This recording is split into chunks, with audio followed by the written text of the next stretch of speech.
Do the winners write the history? Well, if you watch some Hollywood movies, they usually convey the idea that in the world, wars there was a good and a bad side, a democratic side and a fascist and Nazi one whose crimes are constantly portrayed. So were the Allies, United States, United Kingdom, and the Union of Soviet Socialist Republics the good guys in the movie.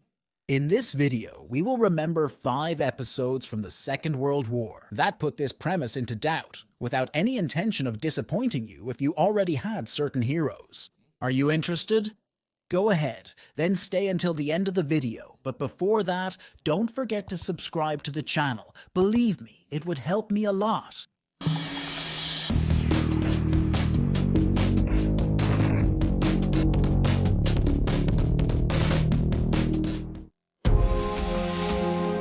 World War II begins with Germany's invasion of Republic of Poland, followed by the Union of Soviet Socialist Republics.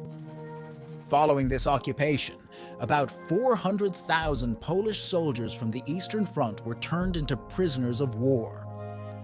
In March 1940, the leader of the Soviet secret police, Lavrenti Beria, sent a macabre proposal to Joseph Stalin.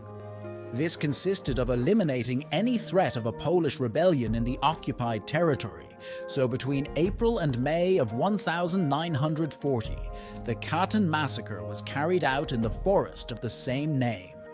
In it, the lives of approximately 22,000 people, mainly officers of the Polish army, were extrajudicially ended in order to demoralize the lower-ranking soldiers. This attack extended to intellectuals and civilians suspected of dissent. For the Nuremberg trials after the end of the war, the mass graves of this barbarity had already been discovered, and the Soviet government tried to accuse the Germans of being the culprits. It was not until 1990 when Mikhail Gorbachev officially admitted the responsibility of the Union of Soviet Socialist Republics, branding this as one of the serious crimes of Stalinism. By mid-February 1945, the war was in its final phase. The Allies had already invaded German territory on both fronts, and even their major ally, Italy, had split in two, and the pro-Nazi side was also being defeated. In conclusion, the German defeat was by this point imminent and inevitable. Despite this, between February 13 and 15, 1945, just 12 weeks before the capitulation of Nazi Germany, the air forces of the United Kingdom and the United States carried out 4 consecutive air raids on the city of Dresden, Saxony, considered a cultural icon of the country.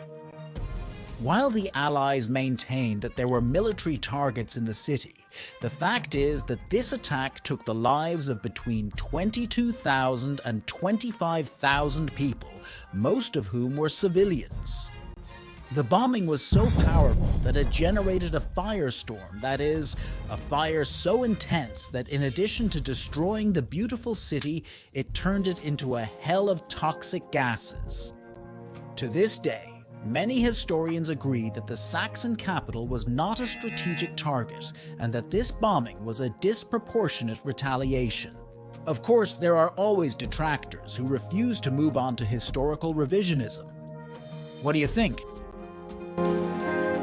Josip Broz Tito is remembered by many supporters of the former Socialist Federal Republic of Yugoslavia as a true hero, the great liberator of the South Slavs from the Nazi and racist invaders. However, the Yugoslav partisans he led were not free from pole and straw, and on more than one occasion, they overstepped in the exercise of their duties. The repatriation of Blyborn, also called Massacre, which occurred on the Austro-Slovenian border in May 1945, stands out. That is, just a few days before the end of the war in Europe. The targets were the Croatian Ustaša's allies of the Nazis, who after surrendering were trying to flee to Republic of Austria. Most of them were returned through forced marches in inhumane conditions and covering great distances. And of course, extrajudicial executions along the way were commonplace. Estimates of victims in these marches vary between 50,000 and 250,000, and they include civilian relatives of the retreating soldiers. This attack is considered an act of revenge, as by that time the Ustash had already surrendered and Nazi Germany was just days away from its definitive defeat.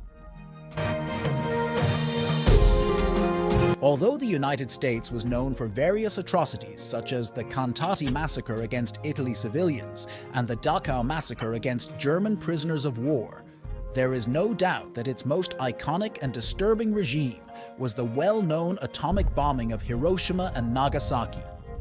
In fact, there were already several preceding bombings, mainly those perpetrated on the capital Tokyo in 1942 and in March 1945 during the final phase of the war. These attacks on the Japan capital resulted in the death of more than 100,000 civilians, and as we all know, this is a war crime. However, the unyielding will of the Japan made them continue in the fight. Thus, President Truman decided to carry out the Manhattan Project, through which the first nuclear weapons were produced and in which the United Kingdom and Canada also participated.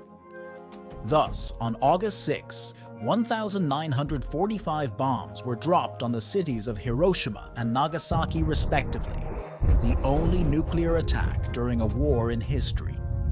And here the catastrophic effects of nuclear war were seen. In truth, the more than 130,000 deaths again, mostly civilians, was only one of the devastating consequences. This attack also led to subsequent effects due to the powerful radiation, at a time when the few surviving doctors did not know how to treat these consequences. In fact, in the following years, there was a significant increase in cases of cancer and births of children with congenital deformities. The arguments of the United States, the fanatical resistance that led to the use of kamikaze soldiers, that an invasion of Japan would have cost a greater number of human lives, and that it served as a deterrent method so that nuclear weapons are not used in the future. The real consequences, a social catastrophe for two major cities in Japan. Between January and March 1945, when the Soviets were already penetrating German territory, the evacuation of East Prussia took place. This region that was separated from the rest of German territory by the Danzig Corridor, and which currently its northern sector corresponds with the Russia enclave of Kaliningrad. During this time, about 2.6 million German civilians lived there, of which 2 million ended up leaving their home. Truth be told, this evacuation was initiated by the Germans themselves due to the Soviet threat. However, the escalation of violence began with the East Prussian offensive, from which the Union of Soviet Socialist Republics emerged victorious. And with control of the area, the Soviets committed various crimes against those Germans who could not evacuate, which included the rape of women, the theft of their belongings, and the burning of several properties that only motivated more Germans to escape as soon as possible. Estimates of fatal civilian casualties range between 25,000 and 30,000, but beyond the deaths, the region ceased to be ethnically German in less than a year in a kind of ethnic cleansing. For this reason, some historians classify this episode as the Prussian genocide, given that the former East Prussia is now a predominantly Slavic place.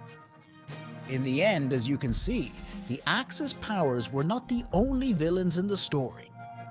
These have been the 5 crimes of the Allies for today. Did you already know about them? What other not-so-well-known attack by some of the victorious powers do you know?